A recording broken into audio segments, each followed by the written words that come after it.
Bonjour et bienvenue à toutes et à tous ceux qui viennent de nous rejoindre sur le premier salon 100% digital, 100% francophone, organisé pour vous par l'équipe French Morning. Merci à Sophia pour cette conférence très enrichissante. Je vois en ce moment même que vous êtes déjà très nombreux à être connectés aujourd'hui. Mais tout de suite, sans plus attendre, nous allons aborder ce qui se trouve être au cœur des problématiques d'entreprise d'aujourd'hui, le marketing digital. Notre expert ici présent, Olivier Gruher, professionnel du marketing digital depuis le début des années 2000, a travaillé sur des centaines de projets, tant pour des PME, mais aussi pour des grands groupes.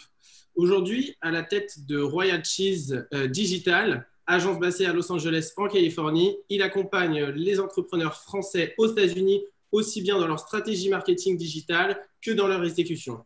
Je vous invite donc tous, que vous soyez sur YouTube ou sur Zoom, à nous dire dans le chat où est-ce que vous êtes situés géographiquement, si c'est plutôt en France, aux US sur la côte Est ou sur la côte Ouest, ou carrément sur un autre continent. En attendant vos réponses, sachez que jusqu'à la fin de cette présentation, vous pouvez lever la main pour poser vos questions en live. Mais n'ayez crainte, si vous êtes un petit peu timide, vous pouvez poser vos questions dans la rubrique Q&A ou sur le chat en bas de votre écran. Je vais donc maintenant passer la parole à Olivier qui va vous parler du marketing digital. Merci Romain. Je vais essayer de partager ça. Et oui, ne soyez surtout pas timide pour poser les questions, hein, parce que bon, on n'est pas là pour être timide, très honnêtement. La question aussi, principalement, ce qu'on va essayer de faire, je vais mettre ça en plein écran si je peux, c'est de passer une demi-heure ensemble avec cette présentation. Et puis, après, la deuxième partie, justement, d'essayer de répondre au maximum de questions des gens, que ce soit un petit peu interactif et qu'on ait la possibilité d'échanger. En tout cas, merci d'être là aujourd'hui, un samedi, pour parler de digital marketing. Voilà, ça c'est ma tête en temps normal. Donc, je suis Olivier, CEO de Royal Cheese Digital depuis janvier 2018. Avant, j'ai travaillé pendant 10 ans chez Technicolor en tant que responsable social media au niveau monde. Et puis, avant ça remonte déjà à loin. J'avais une web agency à Paris. Donc, le digital marketing, ça fait un petit moment maintenant que j'en fais.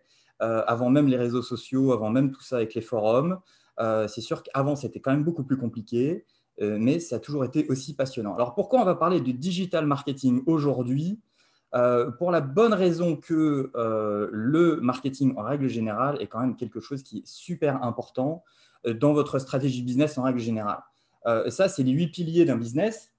Si vous n'avez pas ça, ça va être compliqué. Et même si le marketing est quand même un des piliers, mais un des derniers piliers, ça reste quand même la partie la plus visible de votre business.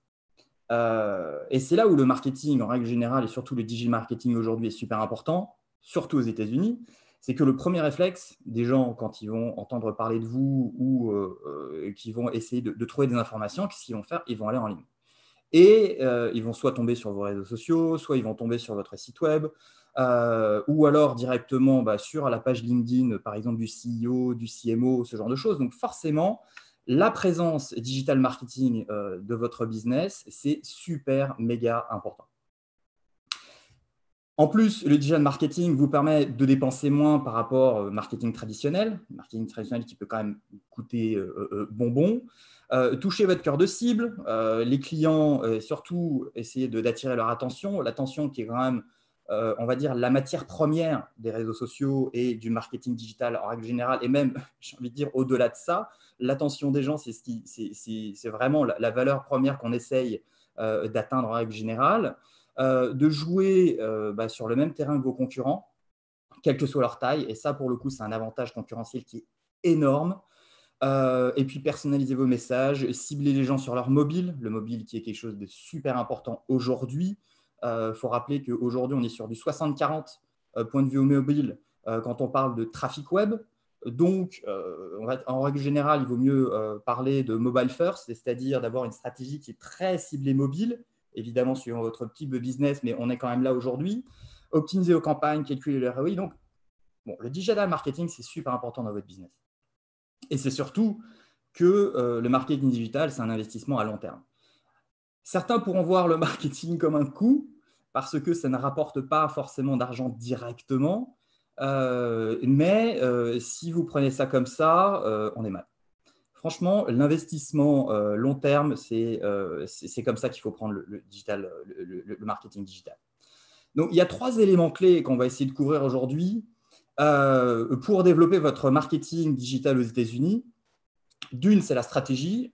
De 2, c'est l'équipe marketing. Et de 3, c'est l'efficacité. Sachant que les 3 sont vraiment complémentaires.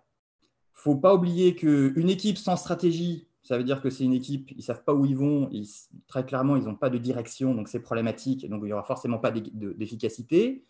Vous pourrez avoir franchement une super stratégie, mais si votre équipe elle n'est pas complète, si vous avez des bras cassés, ce genre de choses, ça ne servira à rien et l'efficacité ne sera pas là. Et évidemment, il n'y a pas d'efficacité si vous n'avez pas d'équipe, si vous n'avez pas de stratégie.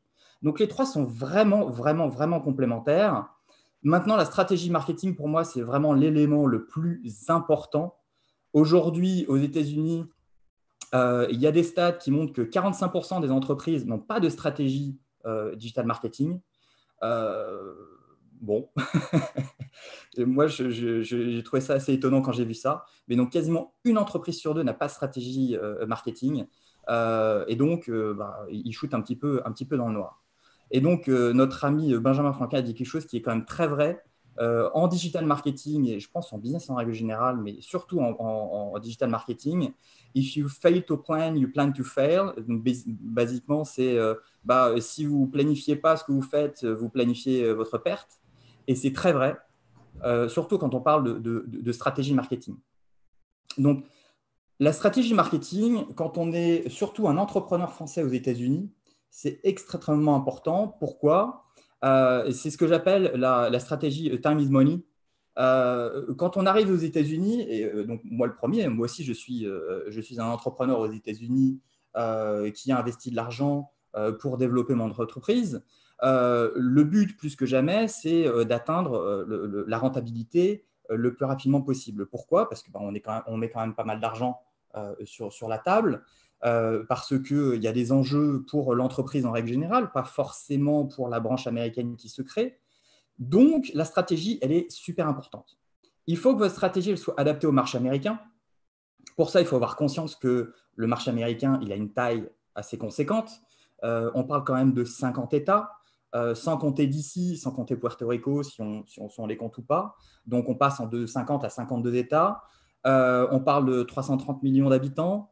Donc, on parle quand même d'une zone qui est quand même extrêmement large. Il faut savoir maîtriser sa langue, ses codes. On en a parlé juste avant dans la conférence, juste avant celle-ci. On a vu que c'était quand même extrêmement important. Et il faut connaître aussi les subtilités du marché américain qui est très différent du marché français. Il faut adapter à votre cible. Alors, la cible, il faut connaître son audience. Votre audience, même si c'est la même en France et aux États-Unis, ce n'est pas forcément la même en pratique. Il faut savoir où elle vit, dans quel État, dans quelle ville. Chaque État a ses propres spécificités. Donc, voilà, il ne faut pas oublier que le marché américain est excessivement différent que le marché français. Et puis aussi, une stratégie qui est adaptée à vos moyens. Je suis toujours très étonné quand j'ai des potentiels clients qui viennent nous voir et qui nous disent je veux attaquer le marché américain. Ça veut tout et rien dire. Le problème, c'est que le marché américain, OK, allons-y. C'est quoi votre budget ? Et alors là, c'est le drame. Le problème, c'est que pour attaquer le marché américain en règle générale, surtout quand on parle de digital marketing, il faut avoir des budgets colossaux. Donc, pour avoir une stratégie marketing adaptée à vos moyens, il faut savoir où commencer. Et en règle générale, ça se fait graduellement. On commence avec certains États qui font du sens par rapport à votre business, par rapport à votre cible, par rapport à ce que vous faites. Mais attaquer les 50 États, à moins d'être une multinationale du genre Apple et qu'on a du cash, make it rain, c'est compliqué. C'est compliqué. Donc, il faut savoir adapter votre stratégie digitale par rapport aux moyens auxquelles vous avez accès. Donc, c'est super important d'être réaliste, de savoir quelle zone on peut attaquer et surtout quelle stratégie à long terme. Donc, je disais à l'instant, savoir graduer, on appelle ça scaling, savoir graduer la stratégie, de commencer peut-être sur un État, plusieurs États, et puis après, progressivement, en attaquer d'autres. Sachant que les investissements sont souvent conséquents, les enjeux sont importants, pas que pour la branche américaine, mais aussi pour l'entreprise en règle générale. Donc, l'important, c'est d'atteindre la rentabilité rapidement, éviter d'apprendre sur le tas. Il vaut mieux apprendre de gens qui ont déjà galéré à votre place avant. C'est quand même super important. Et pour le coup, ça permet de gagner du temps. Ne pas réinventer la roue. Franchement, ça ne sert à rien. Et surtout, besoin de stabilité et de consistency, qui est en gros un mélange de cohérence et d'uniformité pour votre stratégie digital marketing.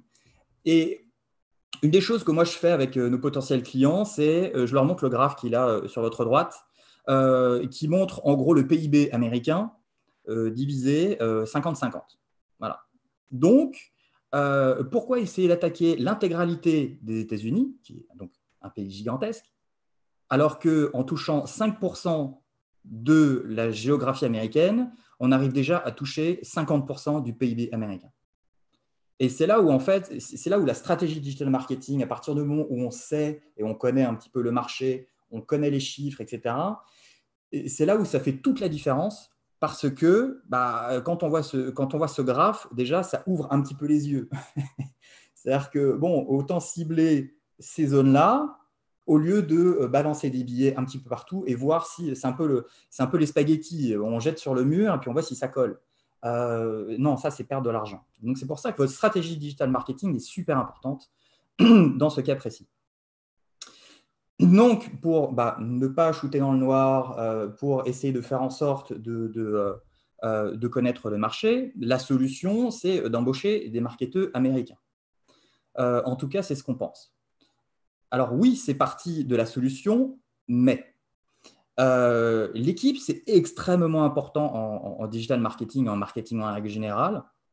Et donc, avoir une équipe solide, c'est quelque chose qui est très, très important pour votre stratégie, pour votre efficacité. Maintenant, travailler avec des Américains, vous pouvez le dire dans le chat, si vous avez l'habitude de travailler avec des Américains directement ou alors si vous avez l'habitude de travailler plutôt avec des Français, c'est sûr que c'est une expérience qui est très différente.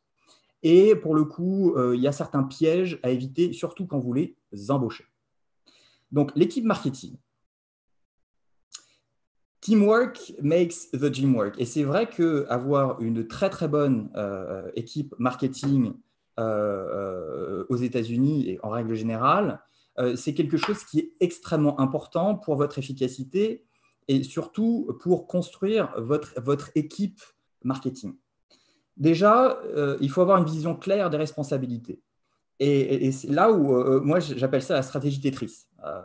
Je ne sais pas si vous avez joué au Game Boy à la fin des années 80, début des années 90. Tetris, c'était le jeu de puzzle qui venait directement avec la console. Et le principe, c'est d'avoir des pièces et d'enchaîner les pièces pour qu'elles s'emboîtent parfaitement pour pouvoir faire des lignes et pouvoir continuer. En fait, l'équipe marketing aux États-Unis, c'est exactement la même chose. C'est-à-dire que la stratégie Tetris, il faut avoir plein de pièces différentes pour pouvoir les enchaîner. Si vous n'avez pas assez de pièces, vous n'allez pas pouvoir faire des lignes et vous n'allez pas pouvoir avancer avec votre équipe. En revanche, si vous avez plein de pièces qui sont exactement la même chose, pour pouvoir les emboîter, ça va être compliqué. L'équipe marketing, c'est exactement la même chose. Il faut avoir pile poil le nombre de pièces pour ce dont vous avez besoin, mais il faut qu'elles soient assez différentes pour faire en sorte qu'elles s'emboîtent exactement. C'est ce que j'appelle définir le rôle de chacun et définir les dépendances et les responsabilités. Et ça, c'est super important parce que en digital marketing, les compétences se complètent parfaitement. Il va y avoir des expertises qui sont assez pointues et le but, c'est d'avoir toutes ces expertises qui s'emboîtent pour avoir l'efficacité qu'il vous faut au maximum. Il faut aussi des procédures en place. Ça, pour le coup, le process, c'est super important aussi pour optimiser le temps et le budget. ça pour le coup, vous allez m'entendre beaucoup parler d'optimiser le temps et le budget, parce que pour le coup, pour un business, c'est super important, surtout voyant dire, souvent les budgets qui sont mis sur la table. Et puis, le support externe. Le support externe qui est un peu interne, c'est-à-dire, est-ce que votre équipe de communication, par exemple, peut vous aider quelquefois? L'équipe communication ne fait pas forcément partie de l'équipe marketing. C'est une équipe à part.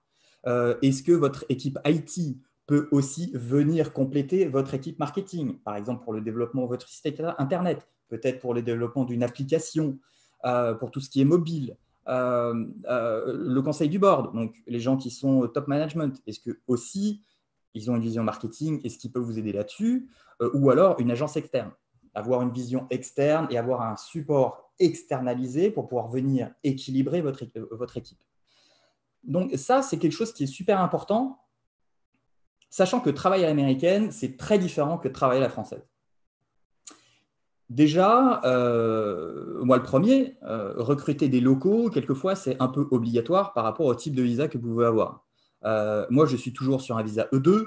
Le visa E2 me force, alors je vais dire me force. On va dire que pour jouer le jeu et pour avoir le renouvellement du E2, qui maintenant est tous les 25 mois, il faut recruter des Américains. Donc, ça veut dire qu'on est obligé de travailler avec eux. Donc, il faut passer par un process de recrutement, il faut passer par une agence souvent pour essayer de trouver les bons profils. Donc ça fait partie du jeu et ça fait partie un petit peu des contraintes quand on est entrepreneur aux États-Unis, enfin, entrepreneur français aux États-Unis. Sachant que souvent, suivant dans l'état où vous êtes, les salaires sont quand même assez boostés. Selon l'expérience, selon la position, selon les responsabilités, par exemple, un directeur marketing en Californie, en dessous de 100K, en dessous de $100 000, c'est compliqué. Donc, suivant l'expérience, etc., du côté de New York, là où les salaires, je ne parle pas de San Francisco, parce que San Francisco, on parle d'un niveau supérieur, mais ça peut coûter cher. Et donc, d'avoir une équipe marketing aux États-Unis, ça peut être quand même, ça peut quand même coûter cher. Donc, le recrutement en soi, il ne faut pas le rater. Et puis, en plus, il faut fournir les bénéfices, donc tout ce qui est health insurance, quelquefois des vacances, supplémentaires par rapport aux 2 semaines qui sont, on va dire, la règle de base, etc. Donc, travail à l'américaine, ça peut coûter quand même relativement cher, surtout quand on parle d'équipe marketing. Et donc, il y a pas mal de risques qui viennent par rapport à ça. Mais ça marche pour les équipes marketing, ça marche pour les équipes en règle générale aussi. Vu qu'il n'y a pas de préavis, votre directeur marketing, il peut vous claquer entre les doigts quasiment du jour au lendemain, à moins qu'il y ait quelque chose de spécial dans votre contrat qui vous lie à lui. En règle générale, le préavis est de 2 semaines. Le nombre de fois où j'ai vu des clients me dire, voilà, on a telle personne de l'équipe, il n'est pas venu travailler lundi, on ne sait pas où il est, ou alors il a envoyé un texto pour dire qu'il avait trouvé un autre job, alors que ça faisait 6 mois qu'il était dans la position. Ça fout une équipe dans la merde. Vaut mieux le dire. Donc, ça fait partie des risques. Les Américains prennent aussi beaucoup, et ça marche beaucoup en digital marketing, ils considèrent votre entreprise comme un tremplin. C'est une façon pour eux de monter les échelons plutôt rapidement, de booster aussi leur salaire rapidement. C'est passer 10 ans dans une entreprise, quitte à avoir peut-être 3 à 5% d'augmentation tous les ans, ça fonctionne pas des masses. Donc, du coup, changer d'entreprise tous les, on va dire, 18 mois, 24 mois, ça leur permet d'avoir un boost. Donc, le problème, c'est que c'est sûr que le turnaround, au final, est super élevé parce que les carrières sont beaucoup plus courtes, le transfert des compétences se fait plus fréquemment, il y a plus de formation à donner. Donc, du coup, on va dire que la stabilité en règle générale, elle est compliquée parce qu'elle est toujours relativement à court terme. D'ailleurs, vous verrez que les Américains, je ne veux pas faire de clichés, mais souvent, ils pensent en termes de marketing à court et moyen terme. C'est relativement rare qu'ils parlent vraiment de long terme en termes de stratégie. Et c'est là où on va commencer à parler d'efficacité. Parce que l'efficacité, c'est quelque chose qui est super important en digital marketing. parce qu'il faut savoir faire more with less, donc faire plus avec moins. Et surtout dans cette période qui est très compliquée et où beaucoup d'entreprises qui n'avaient pas forcément de digital marketing très développé se disent au final, c'est dommage parce que aujourd'hui avec le Covid, je ne vais pas dire que tout se fait en digital, mais il y a beaucoup de process qui sont passés en digital. Les réunions sont passées en digital. Le travail à la maison se fait en digital. Voilà, il y a énormément de choses qui se font comme ça. Donc, pour être efficace, il faut savoir pourquoi dépenser déjà. Avant de dépenser, pourquoi dépenser? Donc, vos objectifs, qu'est-ce que vous voulez faire avec votre digital marketing? Quels sont les KPI, donc les indicateurs de performance? Si vous faites du B2C, si vous faites du B2B, ce n'est pas les mêmes. Quelquefois, il y a des entreprises qui font les deux.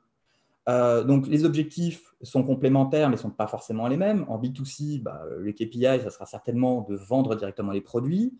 En B2B, est-ce que c'est plus de la notoriété? Est-ce que c'est plus du lead generation? Donc, il y a pas mal. Déjà, savoir pourquoi vous allez dépenser cet argent, c'est déjà super important.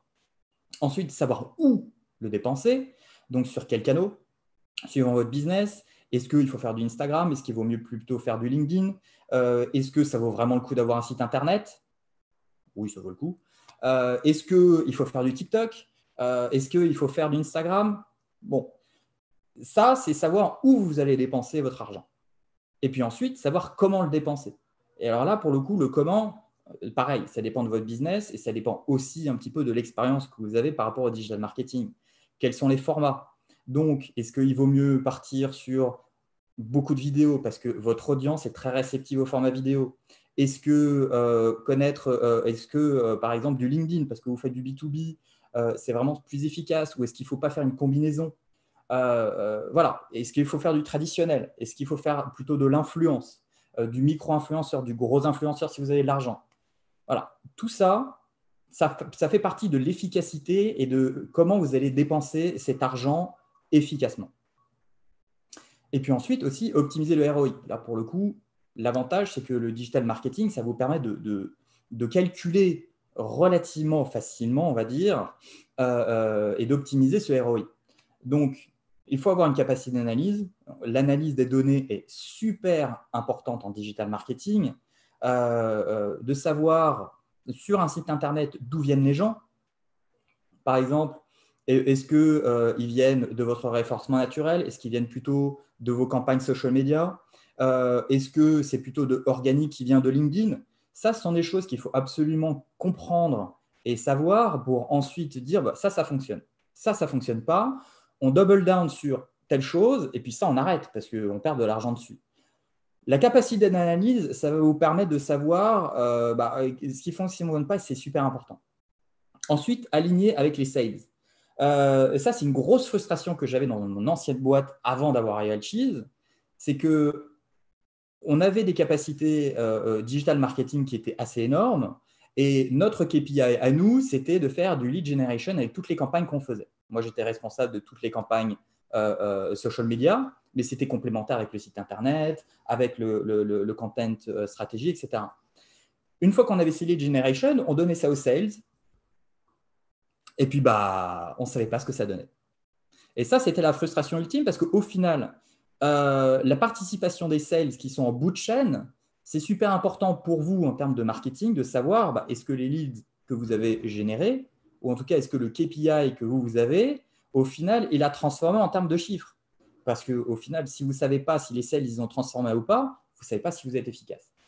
Donc, pour être efficace, il faut savoir aussi travailler avec les sales et travailler aussi avec d'autres équipes en interne pour pouvoir évaluer ça. Et même pour le top management, c'est super important de savoir si toute la chaîne, avec le marketing au milieu, si toute la chaîne est fonctionnelle. Et puis ensuite, le court et le long terme, définir donc le ROI, mais aussi le retour sur attention, qui est le ROA, le retour sur engagement, qui est le ROE, créer de l'engagement, générer du chiffre, tout ça sont des choses qu'il faut savoir évaluer pour comprendre si vous êtes efficace ou pas. Donc, dans tout ça, en fait, ce qui est important, c'est d'optimiser son marketing digital avec l'aide d'un partenaire externe. Et quand je dis optimiser avec l'aide d'un partenaire externe, ce n'est pas de remplacer votre équipe avec un partenaire externe. C'est venir la complémenter. Parce que l'optimisation est super importante et pour avoir une stratégie long terme, être efficace et avoir une équipe bien huilée, avoir un partenaire stratégique, ça permet de minimiser les risques. Et donc, voilà, le but d'avoir un partenaire externe, c'est d'équilibrer votre équipe marketing, là où elle peut avoir des faiblesses, de venir rééquilibrer un petit peu la chose, d'avoir une stabilité. Donc, si vous avez un membre de l'équipe marketing qui part du jour au lendemain parce qu'il a trouvé un autre job ailleurs, vous avez toujours votre partenaire externe qui peut assurer derrière. Et puis, évidemment, minimiser les risques. Et quand on est entrepreneur aux États-Unis, minimiser les risques, ça, pour le coup, ça n'a pas de prix. Et donc, de passer, on va dire, d'une équipe, on va dire, digital marketing qui est quand même relativement classique, avec le CMO ou le directeur marketing suivant votre organisation, et puis en dessous, les créatifs, tout ce qui est l'équipe web, l'équipe social, le cube ads, et puis la partie communication, si elle fait partie de votre marketing, à quelque chose qui est plus comme ça, c'est-à-dire une agence qui va venir consulter directement la partie directeur marketing ou CMO pour aider sur la stratégie moyen et long terme, mais sur tout ce qui est l'exécution, venir aider votre équipe. Et donc, du coup, vous n'avez pas forcément besoin d'avoir, par exemple, tout ce qui est webmaster ou web designer directement en interne. Vous pouvez avoir ça externalisé. Si ce n'est pas si important que ça pour vous, si c'est super important pour vous d'avoir un web designer, peut-être que la création du site, ça, vous pouvez l'externaliser. Encore une fois, ça dépend vraiment de votre business, de votre type de business, de votre type d'organisation. Mais d'avoir cette stabilité, ce petit pilier sur le côté qui vient vous aider en cas de coup dur et en règle générale sur la stratégie et sur tout ça, c'est quelque chose qui est vraiment, en tout cas pour moi, super important. C'est là où nous, on peut vous aider. Mais quand je dis nous, on peut vous aider, ça marche aussi pour d'autres agences. Quand je dis nous, évidemment, parce que Royal Cheese, notre business model, c'est principalement d'aider les entrepreneurs français à se développer aux États-Unis.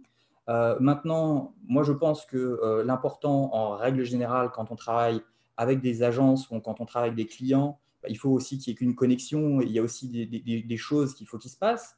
Donc, il y a aussi d'autres agences qui sont très bien et qui, pour le coup, si elles vous collent plus, c'est vraiment le principe d'avoir une agence qui vient vous aider et qui vient vous épauler dans votre aventure américaine. Donc, nous, on a, en tout cas personnellement, moi j'ai plus de 20 ans d'expérience dans le marketing digital, donc j'ai commencé au début des années 2000, où WordPress, c'était encore un peu branlant.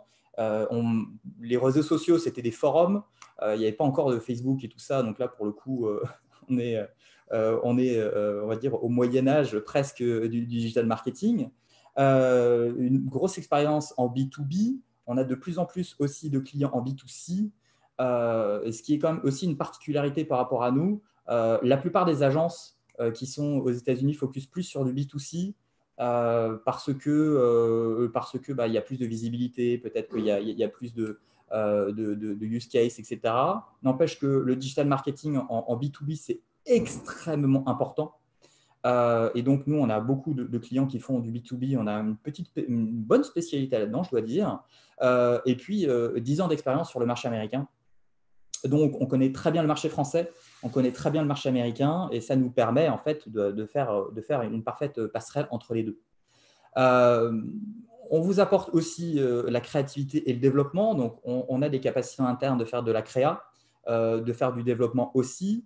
Mais aussi, et surtout, ce qui est super important, c'est qu'on est toujours à jour sur la dernière règle et les méthodes. C'est quelque chose en digital marketing qui est super important et qui, malheureusement, quand on a la tête dans le guidon en interne de l'entreprise, on n'est pas forcément à jour de toutes les dernières techniques ou de toutes les dernières informations. Un exemple, TikTok aux États-Unis, très, très, très forte croissance, mais aujourd'hui, ils sont en ballottage parce qu'ils vont peut-être se faire bannir du marché américain. Parce que Trump, parce que machin, parce que bidule. Là, pour le coup, si votre stratégie est très, très, très basée sur du TikTok aux États-Unis, il faut savoir pivoter très vite pour essayer de minimiser les risques. Est-ce que vous avez la capacité de faire ça en interne ? j'espère. Maintenant, avoir une agence qui vient vous épauler et vous conseiller là-dessus, ça peut faire la différence. Surtout si c'est totalement ban et que d'ici quelques semaines, on se retrouve le bec dans l'eau. Et puis aussi, les outils, tout ce qui est automatisation des tâches, etc. Les outils, si vous n'avez pas un partenaire externe pour venir vous apporter ce genre de choses, ça peut coûter très cher. Par exemple, un outil de social listening donc, qui vous permet de traquer les discussions en ligne, ça peut vous coûter 1 000 $1 500 par mois à utiliser. Des outils d'automatisation, ça peut aussi vous coûter 1 000 à 2 000 $ par mois. D'avoir un partenaire qui peut vous apporter ces outils-là, c'est aussi faire des économies de ce côté-là parce que vous allez pouvoir bénéficier de ces outils sans avoir à les payer directement de votre poche. Ça fait partie du service. Donc, tout ça, c'est pas mal, sachant que nous, de notre côté, et ça, c'est quand même une grande fierté, la confiance, c'est quelque chose qui est super important, autant pour nous par rapport à nos clients que nos clients par rapport à nous. On n'a pas des milliards de clients, parce qu'on est une petite agence. Maintenant, on est très fiers d'avoir travaillé et de toujours travailler avec ces clients depuis, certains, plus de 2 ans, quelques-uns de plus de 1 an et demi. Et on a des très beaux résultats avec eux. Et donc, du coup, c'est pour ça que on continue à travailler avec eux. Et donc, forcément, c'est une grande fierté pour nous parce que ça veut dire qu'ils ont confiance en nous et qu'en plus, on a des résultats, ce qui fait que on a la possibilité de continuer à faire du business avec eux. Je vais vous parler très rapidement, avant de passer aux questions, de 3 résultats clients qu'on a eu récemment, et notamment de un, et je pense que c'est plutôt intéressant d'en parler aujourd'hui. C'est l'étude de cas de Sphera, qui est donc un de nos clients depuis plus d'1 an et demi maintenant. Sphera étant un constructeur. Ils ne font pas que ça, mais c'est un partenaire de grosses entreprises pour tout ce qui est salon B2B. Donc, évidemment, avec le Covid, vous imaginez bien que du jour au lendemain, avec tous les salons qui ont été annulés en 2020, ils se sont retrouvés avec une difficulté qui est comment on fait. Donc, en travaillant avec eux, on a pivoté sur les virtual booths. Donc, tout ce qui est virtuel et essayer de transférer ce côté physique du salon qui n'existe plus au côté virtuel. On avait eu la chance de refaire leur site web en tout début d'année. Il a été publié en février 2020. Le Covid est arrivé mi-mars. On a travaillé dur sur le contenu, sur le message, de tout ce qui est virtual booth, etc. Aujourd'hui, on les a positionnés sur certains mots-clés, notamment sur le virtual booth experience. On les a positionnés en première place de Google. Et pour le coup, en termes de référencement naturel et en termes de trafic qui est extrêmement pointu et extrêmement qualifié, aujourd'hui, tous les jours, ils ont des contacts de gens qui sont dans la même situation, sauf qu'ils sont de l'autre côté du miroir, parce qu'ils ont besoin de capacités de virtual booth. Et ça, si on n'avait pas eu en amont une stratégie de contenu, un nouveau site internet qui était beaucoup plus rapide et beaucoup plus SEO friendly, en tout cas référençable sur Google, voilà, ils auraient été dans une complication. Je ne dis pas qu'on l'a fait ça tout seul, on a fait ça vraiment en partenariat avec eux, parce évidemment, c'est leur business, mais c'est vrai qu'on est très content de ce cas-là parce qu'on les a aidés à pivoter à un moment clé où, pour le coup, il y a beaucoup d'entreprises dans le même cas qui n'ont pas réussi et qui, encore aujourd'hui, sont en grande difficulté. Donc ça, pour le coup, c'est un exemple qui est vraiment important. La deuxième, c'est XU Network North America. Donc, on s'occupe de tout ce qui est social gestion et stratégie pour la partie nord-américaine, donc États-Unis, Canada. Et donc, en l'espace de 1 an et demi, on a pris le relais en avril l'année dernière. On a fait x3 sur leur présence social en 2019 et on est en passe de faire x2 cette année pour 2020. Ce qui est quand même plutôt pas mal pour une entreprise qui est B2B, qui fait de la cybersécurité. Ce n'est pas forcément un sujet qui est super excitant et super sexy, mais pour le coup, en tout cas, moi, ça m'intéresse beaucoup. Mais c'est vrai que c'est une partie qui est B2B et qui est quand même super pointue. Ça nous a permis de faire ça. Et le dernier cas, qui est plus on va dire, un branding et une création de site, etc., on a fait le branding de WeFinancial, qui est donc une entreprise à San Francisco. On a fait leur branding, on a fait leur messaging et on a fait leur site internet qui a été mis en ligne il y a quelques semaines, donc en tout début août. Par rapport à leur site internet précédent, ils commencent déjà à avoir des retours positifs et notamment le KPI sur ce site, c'était la prise de rendez-vous. Donc, on a vraiment fait en sorte que le message soit clair. Et depuis la mise en ligne, ils ont déjà beaucoup plus de rendez-vous quasiment sur cette période que sur les 6 mois précédents avec leur ancien site. Donc voilà, donc ça c'est des cas, on en a d'autres, hein, mais ça c'est vraiment des choses que je voulais vous montrer aujourd'hui. Voilà, donc c'était assez rapide. Donc moi, je pourrais parler des heures et des heures de digital marketing. C'est pas le principe aujourd'hui. Mais en tout cas, si vous avez des questions, c'est le moment, c'est l'instant. Voilà mon contact. Et puis, Romain, je te laisse la main. Merci Olivier du coup pour toutes ces précisions. Je réinvite alors toute notre audience, nos auditeurs à poser leurs questions du coup en live sur le chat ou en levant la main sur Zoom. Alors je vois qu'on a déjà quelques questions dans la section Q&A. Donc on a Catherine qui nous demande donc en fait nous avons une entreprise de voyage, client 100% français, mais cette année ils n'ont pas de budget. Alors, comment faire du marketing quand tu n'as pas de budget dans ce cas-là?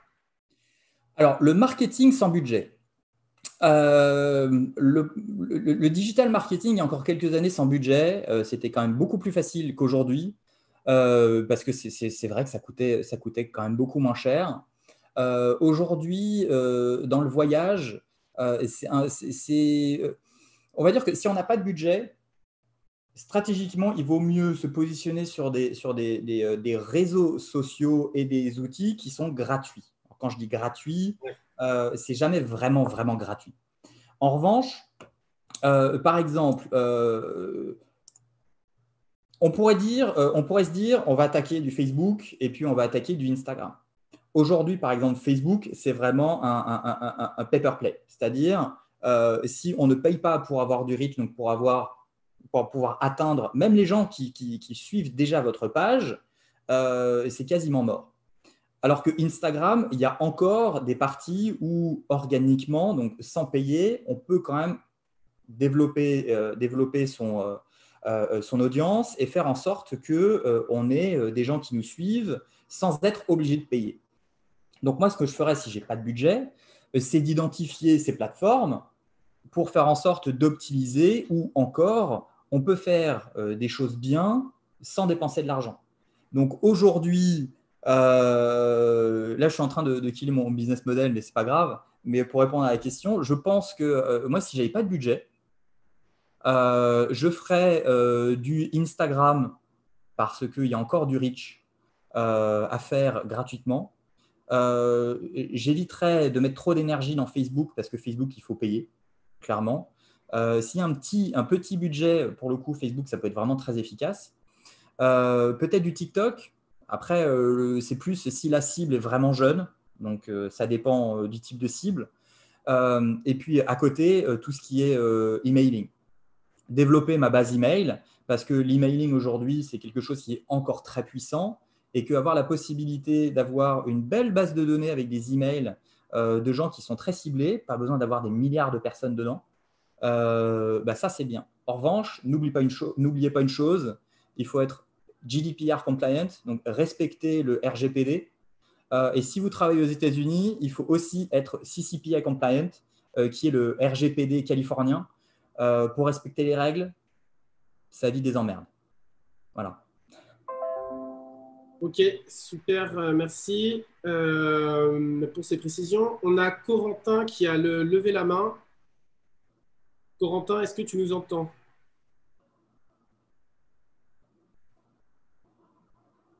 Corentin, tu es en mute. Vous, tu. J'ai tendance à tutoyer les gens, désolé, mais vous, tu. Alors, c'est pas grave. Sinon, donc on a d'autres questions dans le chat qui sont arrivées. Donc, on a Cyril qui nous remercie pour la présentation et il nous informe que son réseau est en B2B et qui touche 90% donc, de clientèle française, mais il souhaite développer l'Europe. Et il voulait savoir si c'est possible de voir dans l'ensemble, et sachant que son siège est à Miami. Alors, donc, développer l'Europe après avoir développé la France depuis Miami. Exactement. Si tout est possible. Là, pour le coup, le challenge par rapport à l'Europe, c'est vraiment la langue. J'avais déjà travaillé sur des problématiques européennes et le problème, c'est vraiment la localisation du contenu. C'est-à-dire, surtout quand on fait du B2B, il y a beaucoup de case studies, il y a beaucoup de white papers, il y a beaucoup de ce genre de choses. Et pour être vraiment efficace, il faut que tout soit vraiment traduit dans la langue native du pays. Donc, si on part sur partout l'Europe, il faut traduire en espagnol, en italien, en allemand, etc., etc. Et vraiment, c'est beaucoup, beaucoup d'efforts. Surtout si on fait tout ça comme ça de but en blanc, enfin, de but en blanc du genre en maintenant, mais tout en même temps. Moi, je ferai ça progressivement. Je commencerai par la facilité, c'est-à-dire les pays anglo-saxons. Après, suivant évidemment la nature du business, si on part du principe que c'est un business où il faut être bilingue et il faut vraiment être très, très, très anglais, on peut aussi partager des case studies ou des white papers en anglais. Malheureusement, c'est toujours plus efficace d'être dans la langue du pays. Donc, attaquer l'Europe, c'est compliqué. C'est pour ça que la partie américaine, pour le coup, est un petit peu plus facile. Parce que, pour le coup, l'anglais, c'est partout, quoi. Quelquefois, peut-être en espagnol, suivant aussi le type de business que vous avez et le type de cible que vous avez.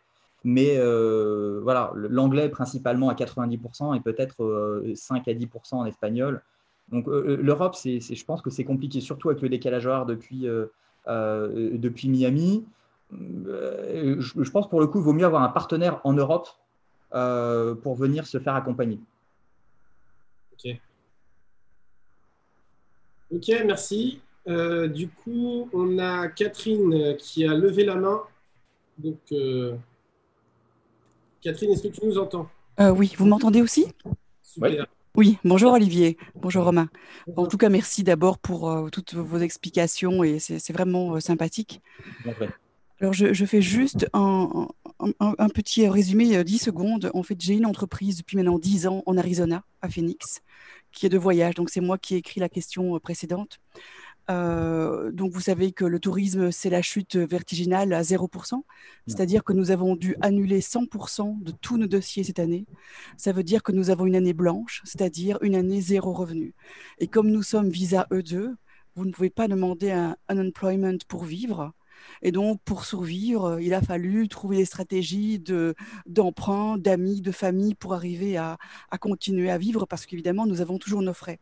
Alors, ma question au niveau marketing, puisqu'on parle de marketing aujourd'hui avec vous, c'est en fait, notre entreprise est une petite entreprise. Avant le Covid, nous étions entre 5 et 6 dans les bureaux. Ça veut dire quoi 5 et 6? Moi, mon mari, ça fait 2, Ouais. 3 ou 4 employés, mais ces employés ne sont là que pour faire du commercial, ils ne sont que vendeurs, ils font des devis, ils vendent. Donc, ce qui veut dire que nous n'avons pas du tout les moyens pour avoir une équipe communication et marketing. Mais notre gros souci, comme je pense beaucoup d'entreprises n'importe où dans le monde, nous n'avons aucune connaissance en marketing. D'accord. Parce qu'on ne peut pas avoir une connaissance en tout quand on fait une entreprise. Évidemment, comme vous dites, l'idéal, c'est d'avoir un département marketing, un département communication, un département ceci, cela. Mais il y a des entreprises comme nous qui n'avons pas du tout les moyens. Alors, notre entreprise est très connue en France. On a vraiment pignon sur rue, mais on se rend compte qu'on a vraiment une lacune au niveau digital, communication, marketing, et ça nous tue parce qu'à cause de ça, on est esclave de notre travail, parce que sans vous mentir, on travaille, nous, personnellement, en tant que patron, entre 60 et 70 heures semaine, Ah, alors ouais. que nos employés travaillent 38 heures semaine et gagnent presque plus que nous en travaillant 38 heures et nous, on est entre 60 et 70 et on est crevés. Bien sûr. Pourquoi? Parce que nous avons des lacunes dans certains domaines marketing qui pourraient nous soulager la vie. Et c'est la raison pour laquelle je suis là à suivre ce webinaire en espérant que l'année prochaine, les voyages reprennent et que nous aurons un budget minimum pour arriver à faire quelque chose peut-être avec vous au niveau marketing. Alors, c'est une très bonne question et je pense que là, pour le coup, ça mériterait peut-être qu'on parle peut-être après ou peut-être semaine prochaine, Oui, parce que d'accord. je pense qu'on peut en parler pendant pas mal de temps. Donc, moi, je vous invite à me contacter et puis on en parle peut-être lundi ou mardi pour D'accord. voir comment clairement on peut essayer d'adresser la chose. D'accord. Parce que c'est un sujet à part entière et je Oh, pense mais que c'est pas, c'est nous, c'est pas la enfin seule. nous, on vit une galère en tant que dans le voyage, c'est l'horreur. Bien sûr, non, non, mais on peut en parler. Je pense qu'il va y avoir d'autres questions peut-être similaires, mais prenez rendez-vous, on en parle la semaine prochaine. Ok, Olivier. On va prendre un peu de temps pour pouvoir voir ça. D'accord. D'accord? Ok, merci. Bien, merci, Catherine. Alors, donc, on a une question de Nicolas Billot, donc, qui demande est-ce que donc ton agence s'adresse qu'aux grosses entreprises? Et il voulait savoir aussi quel était le budget, avec une fourchette plutôt hausse, plutôt basse, pour un nouveau site web. Et ensuite, le coût pour le suivi conseil marketing pour promouvoir le site internet. Alors, nous, on travaille, alors c'est vraiment du moite-moite avec des PME et puis aussi avec des plus grands groupes. Parce que moi, dans mon ancien travail, j'avais quand même une grosse expertise sur les grands groupes. Maintenant, très clairement, à titre personnel, je préfère travailler avec des PME. Pourquoi? Parce que il y a une partie plus humaine, c'est plus facile de communiquer avec le CEO, avec le CMO. On n'est pas obligé de faire des pieds et des mains pour essayer de remonter la hiérarchie. Donc, on travaille beaucoup avec des PME, clairement, avec des petites équipes qui font 5 à 10 personnes. Et c'est là aussi notre force, parce que nous, on a la possibilité d'apporter justement cet équilibre aux équipes marketing dans les petites entreprises qui n'ont pas forcément la possibilité de le faire. Pour la fourchette des sites Internet, pour le coup, il faudrait que j'en sache un petit peu plus parce qu'il y a site Internet et site Internet. Il y a site vitrine, il y a site e-commerce, il y a site avec une seule page, il y a site avec 5 pages, il y a des intégrations peut-être à faire avec du Salesforce, je ne sais pas. Donc, ça dépend. En revanche, en règle générale, un site Internet, ça ne va pas en dessous de 4 5 000 $. Parce que c'est beaucoup de travail, surtout quand il y a pas mal de contenu à faire, l'optimisation SEO, etc. C'est des choses qu'on intègre. Donc, on va dire que ça, c'est vraiment la fourchette un petit peu basse. Maintenant, après l'accompagnement, c'est ça, la troisième question, c'est l'accompagnement sur le site et sur la promotion du site. Ça dépend ce qu'on appelle promotion du site. Est-ce que la promotion du site, c'est des campagnes Google Ads? Est-ce que la promotion du site, c'est une campagne sur les réseaux sociaux? Ça, c'est les choses qu'on fait, mais après, ça dépend où on doit faire la promo, auprès de qui. Est-ce que c'est un site B2C? Est-ce que c'est un site B2B? Encore une fois, on peut en parler après, mais il y a beaucoup de paramètres qui viennent s'enchaîner. Donc, c'est compliqué de donner une fourchette comme ça. Ça peut aller de 4 000 à 5 000 à l'infini au-delà. Enfin, ça dépend vraiment. En plus, s'il existe déjà un site Internet qu'il faut faire la migration du contenu de l'ancien site Internet vers le nouveau, on rajoute aussi une couche. Donc, ça dépend de beaucoup de paramètres. Ok, super, merci. Du coup, on a Corentin qui est revenu. Du coup, il avait une question. Il voulait savoir s'il comprenait bien, donc, par rapport à tes premiers slides, sur l'importance de la localisation sur la stratégie digitale. Il voulait savoir, du coup, s'il voulait pénétrer le marché américain avec son site d'e-commerce monoproduit.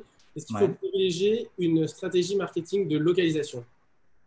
Quel type de produit? Monoproduit, ça dépend. Si c'est du monoproduit, si par exemple c'est de la crème solaire, monoproduit, la Californie pour le coup, ou la Floride, ça fonctionne très bien. Si c'est un monoproduit, s'ils vendent des skis, là pour le coup, c'est plus géolocalisé, là où il y a principalement peut-être des stations de ski, etc. Ça dépend du produit, mais oui. S'il y a un produit, très clairement, il vaut mieux tester sur une petite partie où clairement on sait que la cible pourrait être réceptive. Par exemple, la région de Los Angeles, la région de San Francisco, si ça fait du sens.